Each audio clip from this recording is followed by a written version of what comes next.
Hey everybody, welcome back to Touchy Reactions. Sabaton Army, we've got another one for you here tonight. We're going to be checking out the song Rise of Evil. This is the story about how Adolf Hitler turned into what he turned into. I did a poll over on Patreon. I listed a whole bunch of songs from Sabaton and asked my patrons, hey, give me the top 4 of these songs that you want me to do. And this one, believe it or not, won the poll. And I was like, I don't understand it. I go to the comments and Stephen Hardy's in there. He says, I want to see you react to Rise of Evil because it's such an honestly bad song. All of your complaints about all the other songs are probably present in this one. I'd like to see Sabaton rework it and re-record it. So Stephen Hardy's setting me up for failure right out of the gate.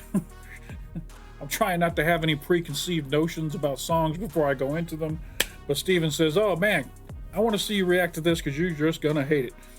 I'm going to try not to hate this song. I'm going to go into it with as open a mind as I can. Now, obviously, the subject matter is Adolf Hitler, one of the most evil men in the history of mankind. However, I personally am not super knowledgeable about how he was able to work his way into leadership and manipulate such a large population the way he did. So I'm very interested in seeing the history part of this. Looking forward to a Sabaton song that, if Stephen Hardy's correct about his prediction, I may not like it because the lyrics are all over the place, but I'm going to give it a chance. And we'll go from there. So stay tuned and let's see how this goes. I got 4 videos I'm going to be watching today. I got the lyric video. I want to know what the song's all about. I want to know what they're saying. I got the Sabaton history lesson next. I found a fan-made video that was I had a request earlier from, let's see, Samuel II asked me to do a Rise of Evil fan-made video. I also had a request by Lionel Lyons to do this song, so shout out to you guys as well. So that'll be the 3rd video I do. It'll be a fan-made video. I found the one that had the most views on it. There was about 4 different fan-made videos. I hope I picked the one that you wanted me to react to, Samuel II. But you didn't give me a link or anything, so I had to guess. I just took the one that had the most views. Hopefully it's the right one. And the last thing we're going to watch is a live performance. There is a live performance of this song out there, so we'll go ahead and check that out as well. That's what we got in store for you today. I want to take a second to thank everybody who's been supporting the channel, liking the videos, commenting, subscribing, joining the Patreon. You guys all rock. I appreciate it very much. Channel's been growing steadily, and it's all because of you people, and couldn't do it without you. So thank you, thank you, thank you. All right. Let's not waste any more time. Let's go ahead and jump into this song. This is the lyric video for Rise of Evil by Sabaton.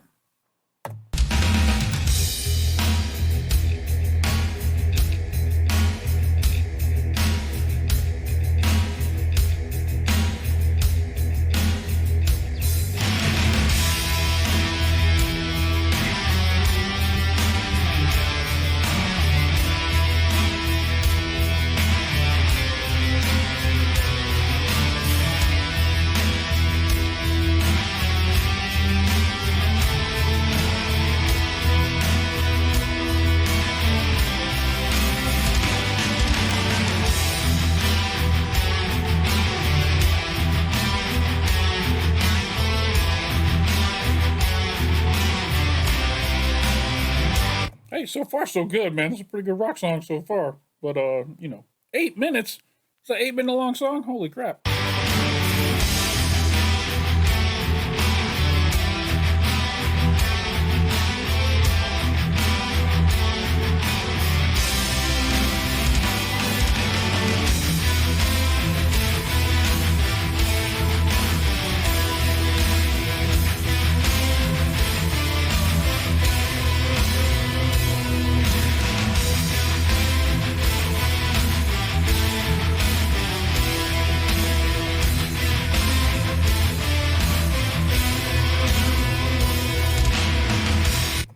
The intro's great so far. This is great music. The intro's just fantastic.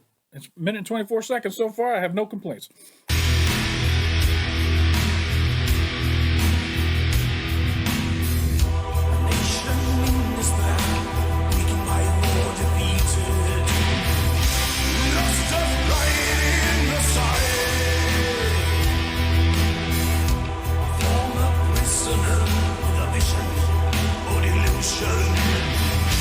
Rise to power in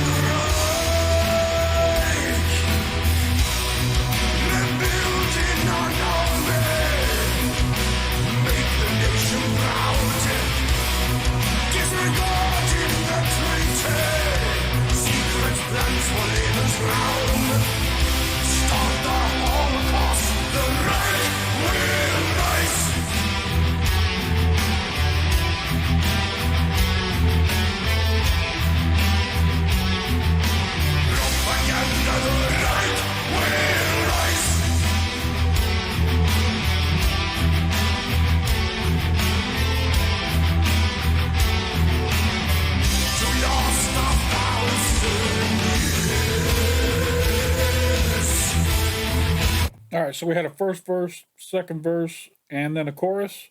I liked the first verse. It wasn't bad. The second verse kind of got a little messy, and the chorus is I don't like the chorus. The chorus is not you can't sing along to it. It's nothing rhymes. It's just kind of it's all over the place. So yeah. Anyway, let's jump into the next verse. Here we go.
I think the main problem with this chorus for me is you can't sing along with it. Not you can't sing along with it.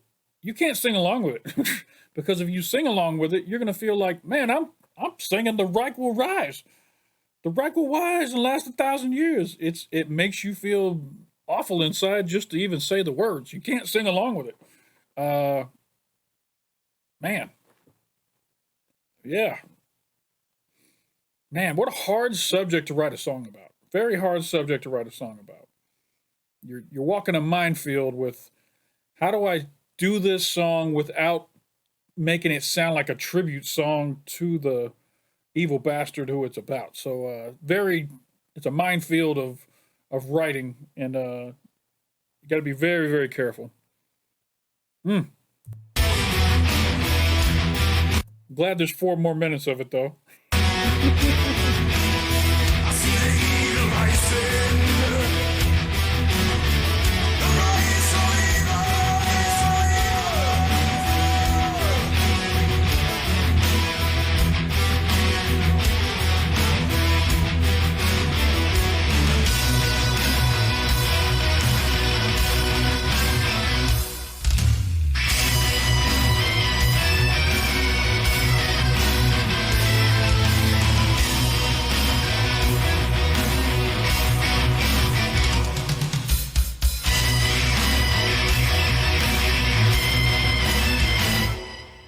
I don't like that keyboard. That keyboard's got a weird sound to it, like a harpsichord almost.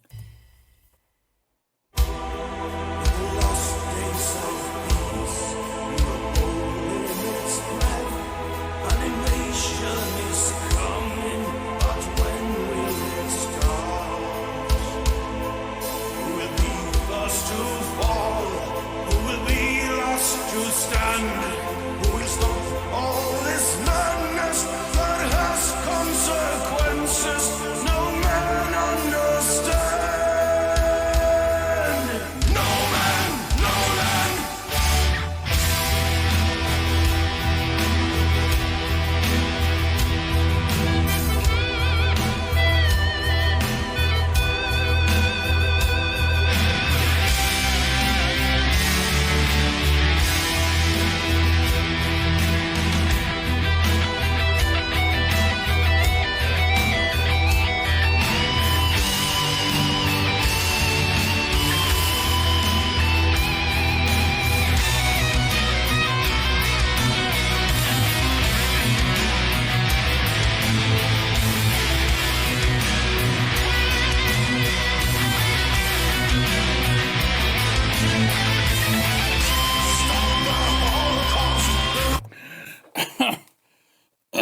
Sorry. I was just getting ready to pause the video and say, man, if it wasn't for the lyrics, this song would be really good as far as a good metal song. You know, I was really enjoying that guitar solo. And right before I have a chance to pause it, Start the Holocaust comes up on screen. It's like, the lyrics are just so uncomfortable, so painful. Here, I was able to slip out of the song for a minute and enjoy that guitar solo, and I was listening to the bass, listening to the drums, just kind of getting into it. And Start the Holocaust is the first thing that comes out of that and jars me out of it. Ugh. No, let's not start the Holocaust. How about that?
I like how the drum beat sounds just like marching, so an army marching. You know what I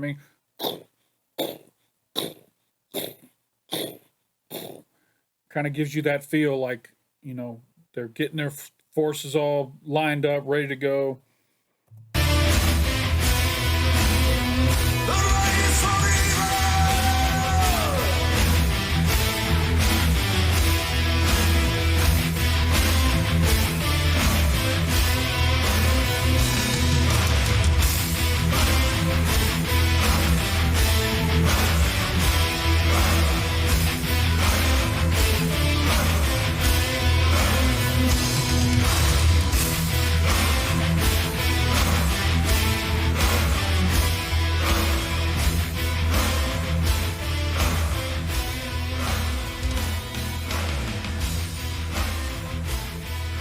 All right. That was Rise of Evil. I give the music 9 out of 10. And the lyrics are train wreck all over the place. So, yeah, you were right. This isn't going to be anyone in my top 20. I'll give you that right now. Probably not my top 40. The music's good, though. Like I say, if you could take this song, strip all the lyrics out of it, it'd be a really good, just a jam session. Good metal music. All right, I am excited to get into the Sabaton history because I want to learn about how this happened. I don't know if my education system in America didn't teach me this or if I just was sleeping during class, but I do not remember learning how Adolf Hitler came to power and did what he did with regards to the World War II bullshit. So I'm going to be really paying attention here. I'd love to get a little lesson here from Indy. And he's got Joachim with him. This is Adolf Hitler and the Nazi Party, Sabaton History number 20, Rise of Evil. I'm Indy Nidell. And I'm Joachim from Sabaton. And this is Sabaton History.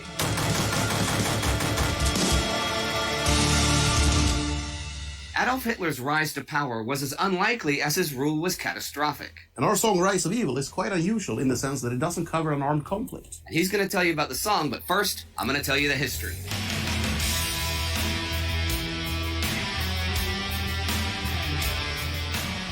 Now we're just getting started. We have the power, and we're not going to give it up again. With these prescient words, Adolf Hitler greeted his party members on February 5th, 1933, a few days after he was officially declared the new Chancellor of Germany. The National Socialists, his party, known also as the NSDAP, or the Nazi Party, is now the biggest party in the Reichstag, the parliament, with 33% of the seats. Now, the Communist Party has 16.9%. That means that the conservative center-right and liberal center-left parties, opposed to both the communists and the Nazis, as well as each other, don't have the majority needed to form a government. Instead, under leadership of a conservative and Catholic bloc, many of the mainstream MPs plan to simply control the ambitious Hitler when he is chancellor. But Hitler was determined. His goal was to get nothing less than absolute power. He would destroy the parliamentary system, which he very much despised, and establish his Führerdiktatur by any and all means necessary. But to rise above the others, Hitler had to win over the general public, large private interests, and the powerful elements of the government and the military first. His first speech as the Chancellor of the Reich was a roundup of the topics he had unceasingly spoken about since the beginning of his political career in the pubs of Munich after the First World War. But Hitler had perfected the art of public speaking, and he really knew how to work a crowd and how to paint pictures in the minds of his listeners. He spoke of the years of Marxist influence that had ruined the German economy, how the Treaty of Versailles, dictated by the malevolent victors of the war, had left the once glorious German Empire fragmented and its people impoverished. And as the listeners grew emotional, Hitler promised that he would destroy Marxism with fire and sword and free Germany from the poisonous class struggle. All he's missing is a Make Germany Great Again hat, and it'll be very relevant to today. Under his leadership, German society would find its way back to conservative Christian values and find renewed pride in its past. This turned non-Nazi tacit acceptance of Hitler into actual sympathy, especially from the right end of the political spectrum. However, while Hitler spoke of peace and prosperity to the public, he shifted to a bellicose, threatening, and more sinister tone in more private conversations. Just a few days after becoming chancellor, he met with the highest generals of the Reichswehr, Germany's handicapped army. Germany's future, Hitler insisted, is depending on the Wehrmacht and the Wehrmacht alone. Pacifism was unworthy of Germany's heritage, and according to Hitler's social Darwinistic views, Germany had to fight its way back to great power status. Getting back lost colonies was one idea, but conquering Lebensraum in Europe's east and pursuing a ruthless Germanization was preferable to Hitler and the Nazis. Either way, to be in a position to make demands of the world, Germany's military had to undergo a massive buildup, despite the limitations imposed by the Versailles Treaty. This was exactly what those generals most wanted to hear. A strong military would consequently elevate their own positions in German society.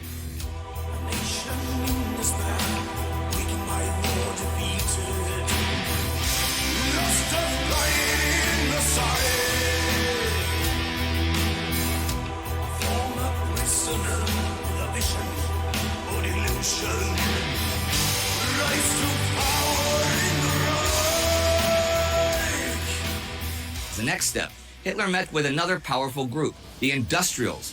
Many shareholders of the big companies, such as IG Farben or Krupp, were initially distrustful of Hitler and his party, especially the word socialist in National Socialist Party. That had a lot of them worried that radical economic changes that would negatively affect them were on the horizon.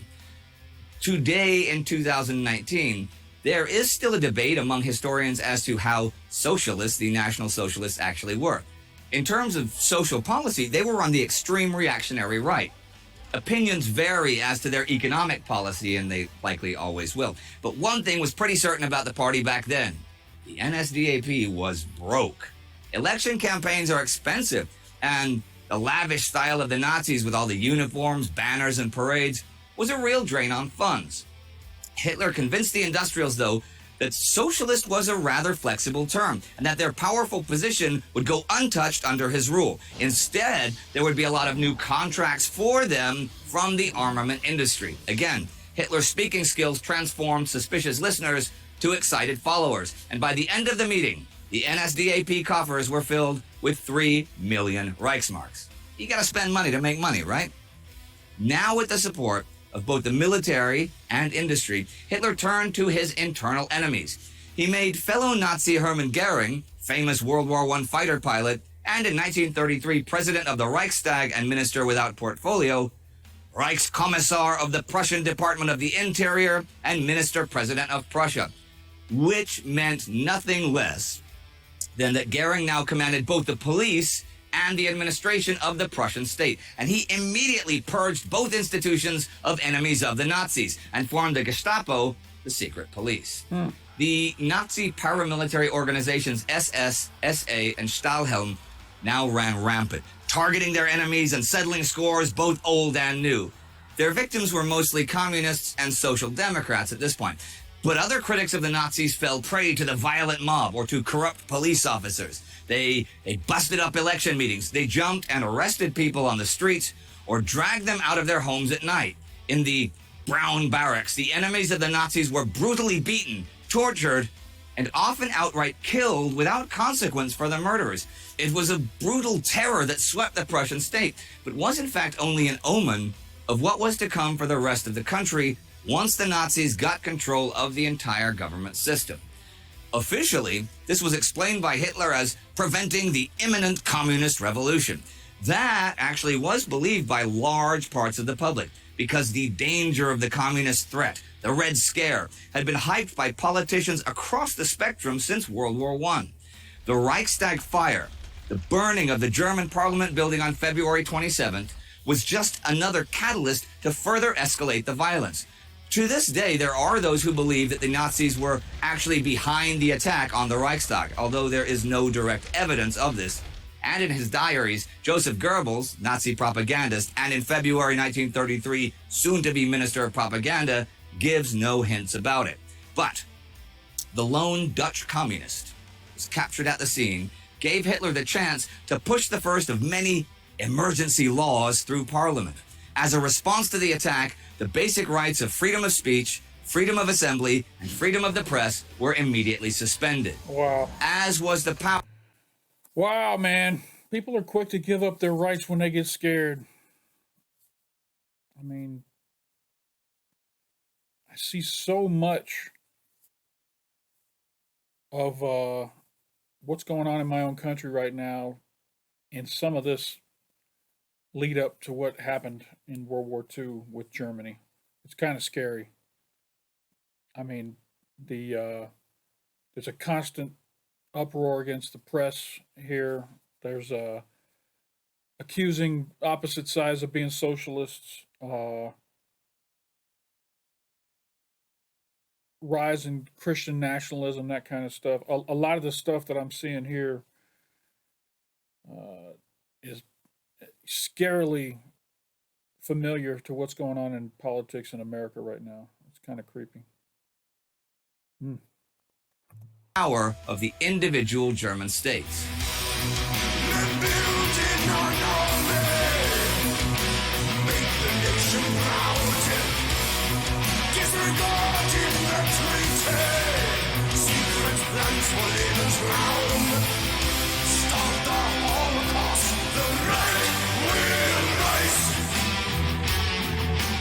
The terror now swept nationwide as the Gleichschaltung, the co-option of the interior ministries under Nazi rule, took effect under these emergency laws.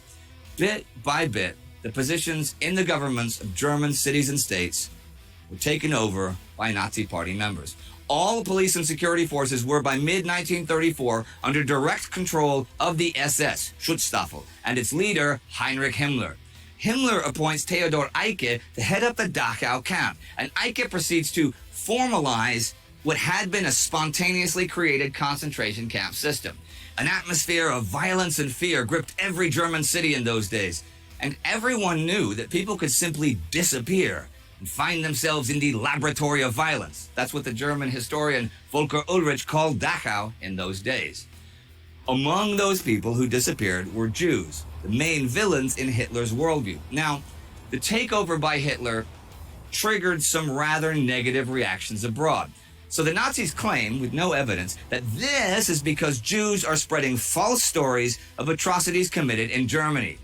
In retaliation for the fictional crimes, on April 1st, 1933, the Nazis called for a nationwide boycott of Jewish stores, doctors, and lawyers. Although the boycott gains little traction and only really lasts for a day, Jews were now the official enemy of the state, and the legal discrimination against Jews was soon followed by physical violence. This was very unpopular with large parts of the general public, but there was no substantial resistance among the people either. just apathy. The terror had already done its work, and the people were terrified. And the violence and discrimination against the Jews would only increase year by year until the pogroms of Kristallnacht of 1938, when Jews were killed or sent to camps by the thousands, their synagogues burned, their homes, prayer rooms, and graveyards destroyed. Beginning November 1938, they are incarcerated simply for being Jews. Back again in 1933, on May 1st, the National Socialist Party celebrated the Tag der Arbeit, Labor Day, as an official holiday with huge parades and tens of thousands of workers listening to Hitler's speeches on the radio. Hitler had promised to reduce the high unemployment rate by gigantic construction projects like the Autobahn. Fairly short-term solution, sure, but the idea worked, and the traditional left-leaning workers put their trust in Hitler. The next day, the last real threat to Nazi rule that could have united large parts of society, the unions, accepted their dissolution without a fight. Instead, the NSDAP had gained over 2 million members in just those 3 months of 1933 alone, and the Nazis had successfully destroyed any opposition to their rule. Everyone who thought Hitler controllable, everyone who thought the Nazis would never gain real power, and everyone who had hesitated to organize a coordinated resistance to the violence was now rendered powerless. The Nazis had taken control over every vital institution in Germany, and they were not about to give up that power. The swastika flew next to the national colors and would soon replace them as the flag of the German Reich. From the very beginning, Hitler had not only been determined to obtain absolute power, but he had also been completely open about his plans. His ambitions, declared in his book Mein Kampf, were by no means a secret, but nearly everybody had underestimated the ruthlessness of the former corporal from Austria. One party, one belief, one conviction, as Goebbels dictated. All other parties must be eradicated, and only the Nazi Party shall remain.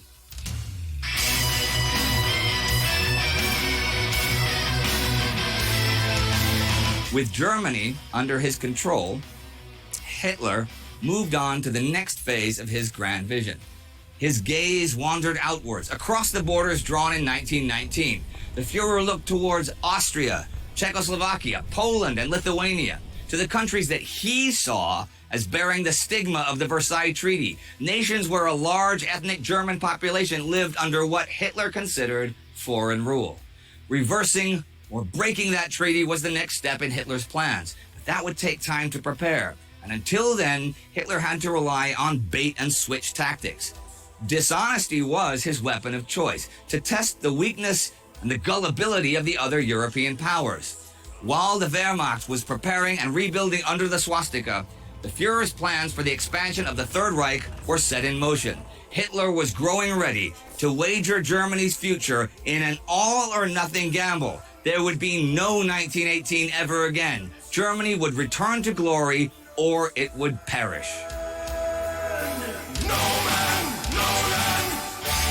Rise of Evil, just by the nature of its subject matter, it's got to be a little bit controversial, right? I mean, has that ever come to haunt you? Yeah, not really haunt us, but it is a controversial subject. I would imagine that there's a lot of white nationalist groups around the world that listen to this song a lot differently than we listen to this song, those of us who aren't white nationalists. And they actually sing this song like an anthem, like it's something that needs to happen again, which is really scary, and it's sad for Sabaton that their music would be twisted that way and used for the opposite of what it's really intended for. So let's see if Joachim talks about that at all. It's about how Adolf Hitler came to power. And let's just say the promoters in especially Germany weren't really looking forward to us performing that song live. Okay. However, I mean, as soon as we explained to them that, you know, we are a band that sings about military history, controversial subjects will arise from time to time. However, we don't ever do any kind of political or religious propaganda. And this song is simply about how Adolf Hitler came to power. Well, it's not pro-Nazi, it's telling a story. Absolutely. And we can't really tell a story about World War II without somehow including Adolf Hitler or the Nazis. Yeah, you probably have to mention them once in a while. Yeah, you have to mention the war. No, but you have a lot of fans all over the world, and they're going to be of all different nations and all different backgrounds and all different political figures. You must have extremists from all kinds of stripes, including you must have some fans around there that are pro-Nazi. That's going to happen just by the number of fans you have. Yeah, I mean, we've been accused of being almost everything because we cover so many subjects for so many different points of view. Actually, I'm sorry to say this, but I don't actually give a shit what people who listen to us think. Right. I don't give a shit about the religion, the color of their skin, or anything. Everything is fine. But please, consider it like genitals. It's okay to have, but don't whip them out in public. Okay. So you hear that, Tommy? So it's like all we care about is we don't want our music in any way used for political or religious reasons. We don't want to compromise on our neutrality. We want to be able to tell stories from all kinds of views, not by judging what's wrong or right, but simply because we find that way of telling the story the most interesting one. But we do know we're walking into minefields sometimes. Sure. That's a good example also with doing the whole Carolus Rex album, doing it in Swedish as well, because in many ways that is considered extreme right-wing in Sweden. We've been called communists as well because of doing the Songatero Dominatus about the final battle of Berlin. Yeah. So, yeah, you can keep accusing us of our political views, but the simple fact is we don't really have any message with our music other than to tell these stories. I think that was very well said. Well, that is it for today from Sabaton History.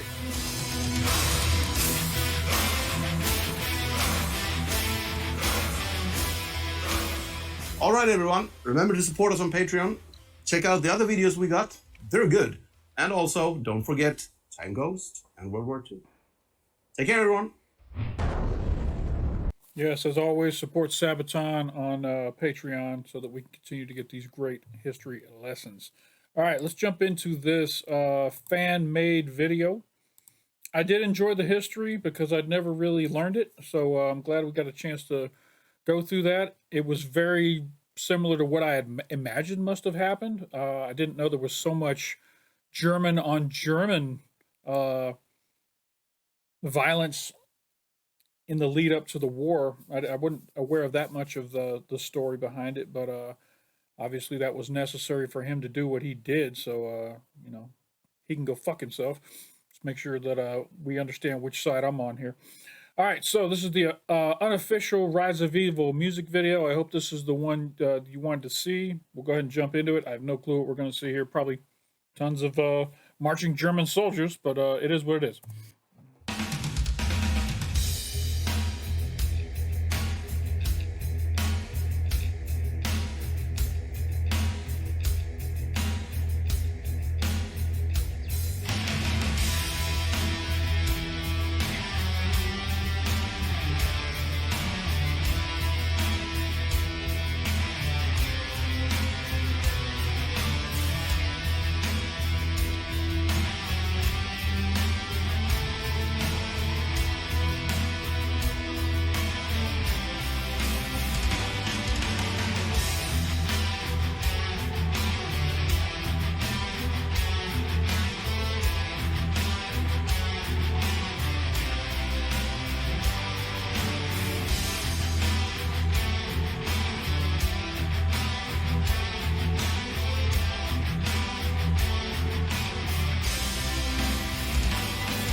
This has got to be from a movie. I want to scroll down real quick and see if they give credit.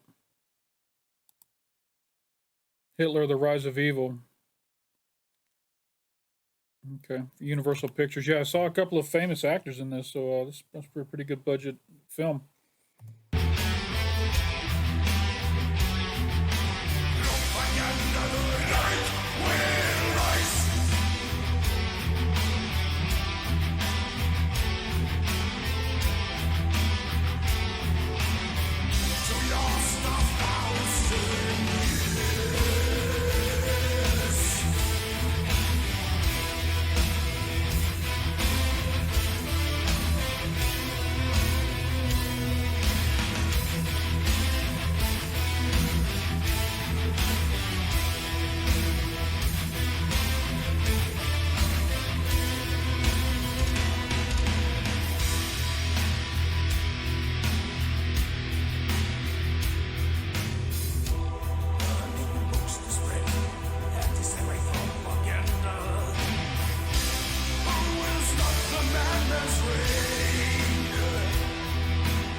Yeah, I've seen some guys marching with torches here recently in the last couple of years in our country. Uh, just pointing out some similarities.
Those who oppose this and have no power and no military to back them up you either got to fall in line or you're going to disappear like all those folks that have disappeared before you. You can see the reluctancy on the left side of this crowd here to join in here, but you could also see on their faces it's either join in or die, or and they reluctantly have to just stand up and be part of it. There was a lot of people in Germany that did not support what Adolf Hitler was doing, but they had no power, they had no strength to stand up to him, and they had to just follow along to protect their own lives. Very sad for those folks that they had to be part of that. There's a lot of evil people that were absolutely on board with it, but there were also a lot of Germans who wish it never happened, obviously, but they had to just shut their mouths and go with the flow so that they wouldn't get killed, become an enemy of the state. Very terrible for them.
All right, well, it was a very well-made, fan-made video.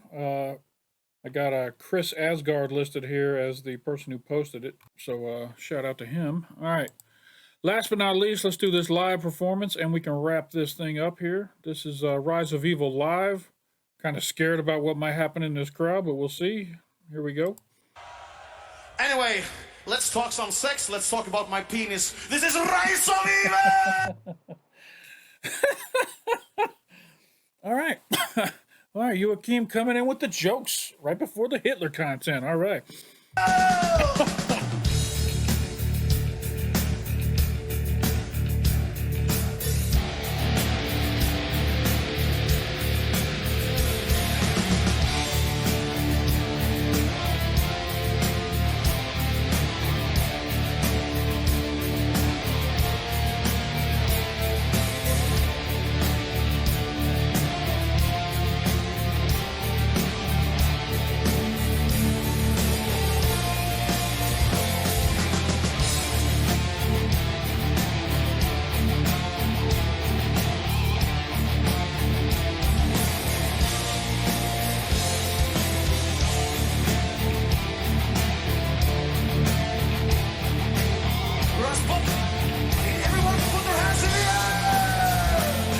Nope.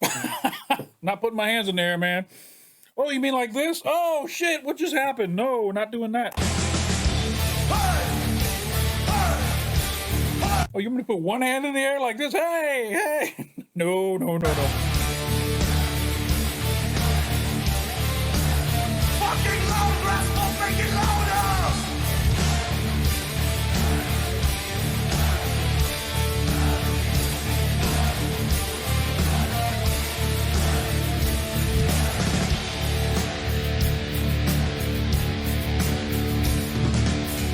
A nation in despair, with my war defeated, lost and crying in the side. A former prisoner in a mission or illusion, rise to power in the noise. The building unordinary, make the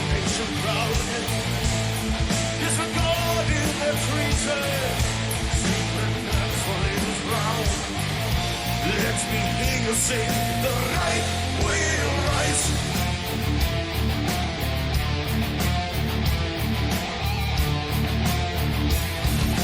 Propaganda, the right will rise.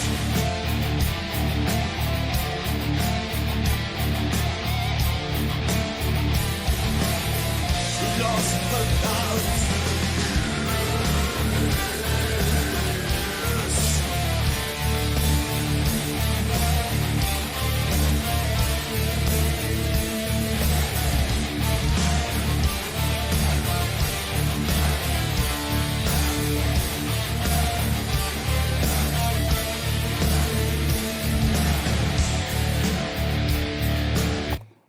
Yeah, they got to quit raising their hands up in the air during this song. They just got to save that for the next song. Stop doing it during this song.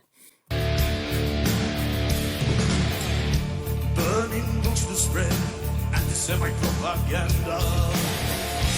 Who will stop the mad masquerade? I will say this video, for how old it is, I mean, you can see by the aspect ratio, it's pretty old. Let me see here. 2008, yeah. Shit. The video is very well put together. The editing is good. The sound is good. Credit to the people who put this video together. Let me see who posted this. Demonizer. Demonizer, shout out. This is a good little video.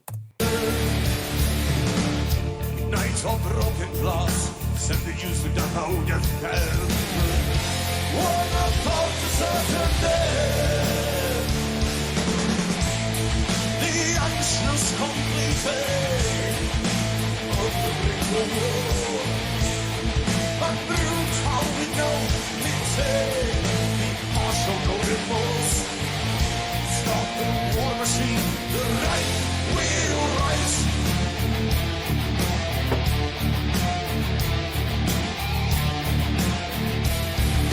Propaganda, the right will rise.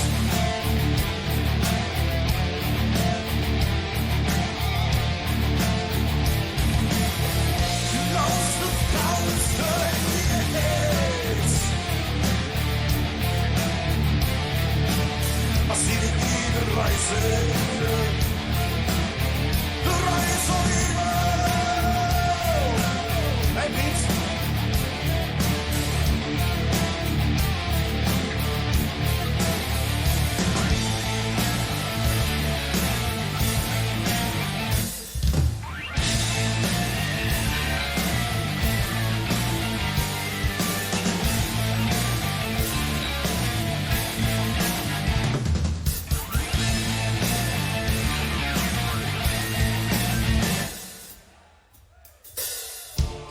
In the lost days of peace, Europe holding its breath.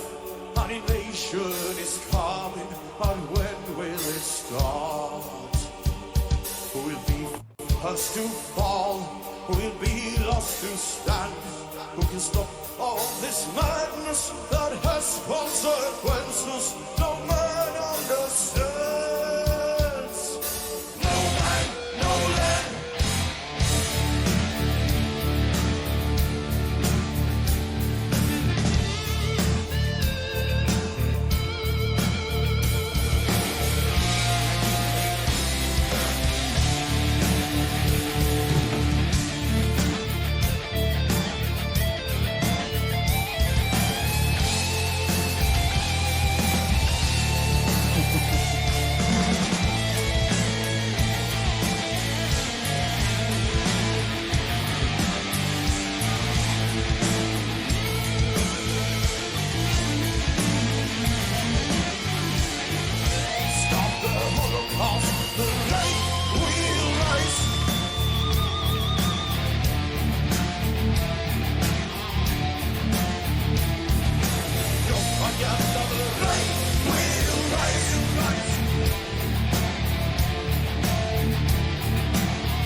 No.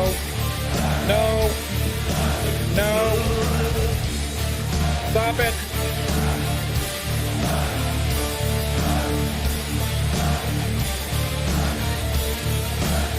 The rise of evil, the rise